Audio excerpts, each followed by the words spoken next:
The Whispering Shadows, a Paranormal Nightmare.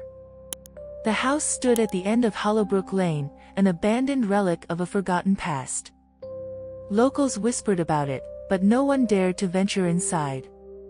It had become the town's deepest mystery, its darkest fear. Those who lived nearby spoke of strange noises echoing from within, whispers in the dead of night, the sound of heavy footsteps when no one was there. Some even claimed they had seen figures standing at the windows, watching, waiting. Lights would flicker inside, despite there being no electricity. The air surrounding the house always felt colder, even in the peak of summer. One night, a group of investigators, drawn by the lure of the unknown, decided to uncover its secrets. The arrival. Jack Monroe, a seasoned paranormal investigator, led the group. Along with him were Lisa Carter, a tech-savvy expert in supernatural recordings, and David Ellis, a skeptic who believed every haunting had a rational explanation. Their mission was clear: document evidence of the paranormal, if any existed. But as they stepped inside, an overwhelming sense of dread wrapped around them like a suffocating blanket. The air was thick with the scent of decay and mold. The wallpaper peeled from the walls, revealing deep scratches underneath. Faint, almost imperceptible symbols were carved into the wood, their meanings unknown. The floorboards groaned under their weight, as if the house itself was awakening. The deeper they moved inside, the heavier the silence became, pressing against their ears. It was the kind of silence that wasn't empty, it was filled with unseen eyes, watching their every step. A chill ran down Lisa's spine as she noticed something on the wall. A child's handprint, impossibly small, smeared in what looked like dried blood. "Guys," she whispered, her voice barely above a breath. "Something's not right." The first encounter.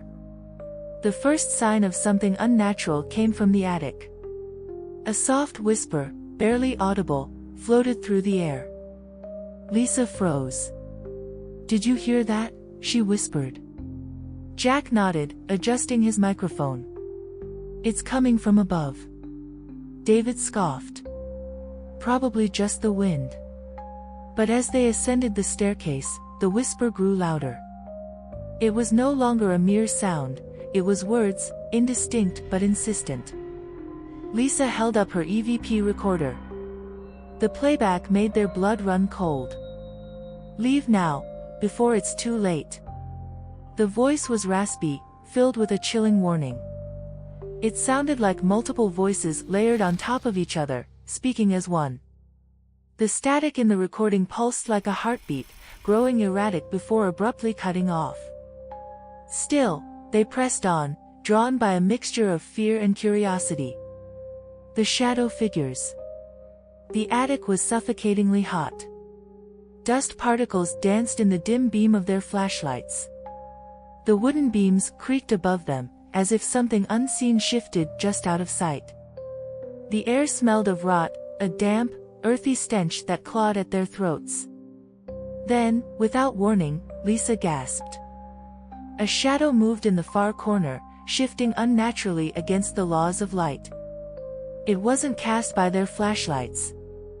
It moved on its own, stretching and shifting like a living void. Jack swung his camera toward it, but the moment the lens focused, the shadow disappeared. David walked closer, his rational mind struggling to find an explanation. It must be a trick of the... Before he could finish, something grabbed his wrist. Ice-cold fingers wrapped around his skin, pulling him toward the darkness. He let out a terrified yell and yanked his arm away, stumbling backward. A deep, guttural laugh resonated from the void, low and mocking. Lisa screamed as the attic door slammed shut on its own. The haunting escalates. Breathless, they rushed back downstairs. The temperature had dropped significantly. Their breath fogged up in front of them. Then, the whispers returned, closer this time, surrounding them from every direction. The walls trembled as if the house was alive, its wooden bones creaking and groaning. Jack aimed his infrared camera at the hallway. Through the lens, He saw them, dozens of figures, barely human, their eyes hollow and empty, staring back at him. Some had gaping mouths frozen in silent screams. Others twitched unnaturally, their heads jerking at impossible angles. Lisa sobbed. "We need to leave. Now." A sudden, ear-piercing shriek erupted from upstairs, like a woman wailing in agony. The lights that should not have been working, flickered violently, casting the room in strobes of red and black. The entity revealed. The front door refused to budge. As they pulled at it desperately, a guttural growl echoed from the walls. Then, from the darkness, it emerged, a towering, grotesque figure, its face obscured by shadows, its limbs elongated and twisted. The very air around it crackled with energy, distorting the space as it moved closer. Its fingers, too long and too sharp, scraped against the walls, leaving deep gashes in the wood. Its breath came in ragged, inhuman gasps. Then, it spoke, directly into their minds, bypassing their ears entirely. "You should not have come." Jack fumbled with his camera, but the entity moved faster. It lunged at him, an unseen force throwing him against the wall. His vision blurred, his chest heaving as an invisible weight pressed against him. He could feel the breath of something unnatural on his neck, could hear it whispering in a language he did not understand. David shouted, grabbing Lisa's hand. "The window." They smashed through the old glass pane, tumbling onto the damp grass outside. Jack followed, gasping for breath as the oppressive force lifted from his chest. The moment they were outside, the house fell silent. No whispers. No shadows. Just an eerie, unnatural stillness.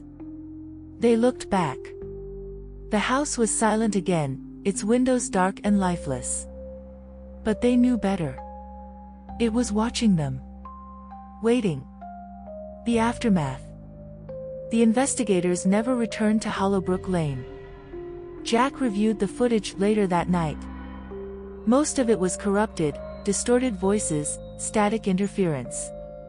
But one frame remained clear, the attic, with the shadowed figure staring directly at the camera. And behind it, dozens of others. Their faces twisted in silent agony, mouths open in screams that made no sound. Some of them had eyes, black pits that seemed to absorb the very light around them. Others had none at all. They had awoken something ancient, something evil. And it knew them now.